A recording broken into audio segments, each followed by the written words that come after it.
Tradicionalmente, el derecho se ha dividido en las categorías de derecho público y derecho privado. No obstante, esta división ha sido ampliamente criticada y en la actualidad no tiene tanta fuerza, ante la aparición de parcelas del ordenamiento jurídico en las que las diferencias entre lo público y lo privado no son tan evidentes. Aunque generalmente el derecho público hace referencia a las normas que ordenan y regulan a los órganos públicos, entre sí y entre los privados y públicos. Se suele definir al derecho público por contraposición al derecho privado. Se ha estimado que la clasificación o distinción entre derecho público y privado debe ser tomada con prudencia. Como diferencias entre derecho privado y derecho público, se suelen mencionar las siguientes. Mientras que en el derecho público predominará la heteronoma y las normas de corte imperativo u obligatorio, en el derecho privado se haría prevalecer la autocomposición de los intereses en conflicto y las normas de corte dispositivo. Las partes en el derecho privado se suponen relacionadas en posición de igualdad, al menos teórica. La típica relación de derecho público, en cambio, estaría marcada por la desigualdad derivada de la posición soberana. Las normas del derecho privado tenderían a favorecer los intereses particulares de los individuos, mientras que en las normas de derecho público estarían presididas por la consecución de algún interés público.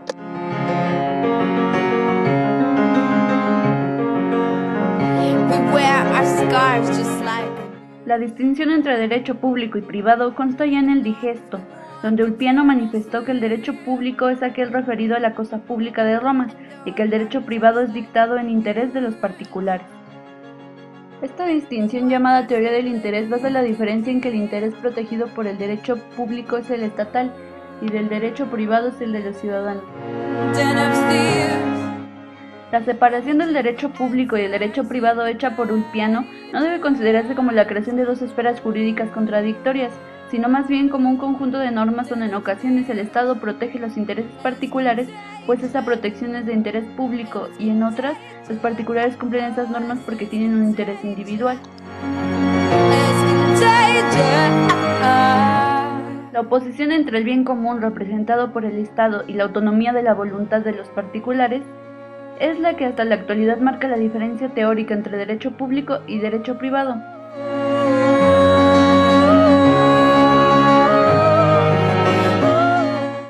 Desde los tiempos romanos se tenía muy claro que el bien del pueblo era la ley suprema. Los particulares no podían modificar el derecho público, sin embargo todo el derecho debía construirse en beneficio de las personas. A finales de la Edad Media se separa el derecho comercial del derecho civil, como rama independiente dentro del derecho privado, cuyas normas consuetudinarias se plasmaron por escrito en el rol de Olerón o tablas de Amalfi.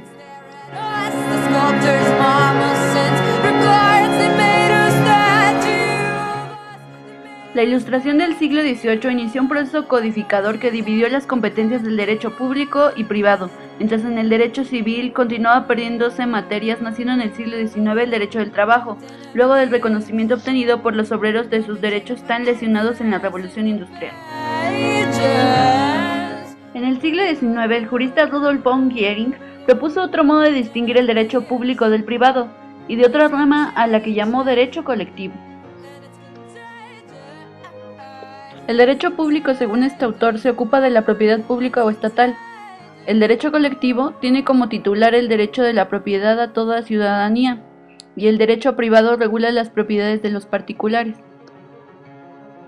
George Jelinek distingue el derecho público del privado según que los sujetos cuyas relaciones rige estén en un plano de desigualdad o igualdad jurídica, respectivamente. Por eso el Estado es sujeto del derecho público, cuando actúa en ejercicio del poder, pero cuando actúa en un plano de igualdad con los particulares se haya sometido a las normas del derecho privado. El derecho público sería un derecho de subordinación caracterizado por la desigualdad de los términos de la relación jurídica, el Estado por un lado, los individuos por el otro.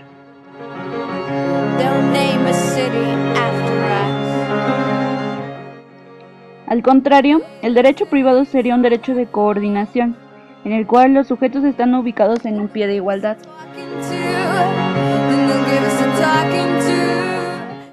En el primero, la justicia tomaría la forma de justicia distributiva. En el segundo, de conmutativa. Este criterio útil para formarse una idea general de la cuestión fracasa, sin embargo, en su aplicación al derecho internacional público, puesto que los estados se hallan en un pie de igualdad jurídica. Conforme a una segunda opinión, prestigiada por algunos textos romanos, la clave de la distinción debe hallarse en el interés. Si lo que predomina en la norma jurídica es el interés general, colectivo, social, es derecho público. Por el contrario, si lo que priva es el interés de los particulares, es derecho privado. Es poco menos que imposible delimitar la línea que separa el interés público del privado. La inmensa mayoría de las leyes de derecho privado, como por ejemplo los que gobiernan la propiedad, la familia, el comercio, se dictan teniendo en cuenta los intereses generales. A la inversa, numerosas normas de derecho público como la protección constitucional de la libertad, la igualdad, el honor y la vida, tienden primordialmente al amparo de intereses individuales.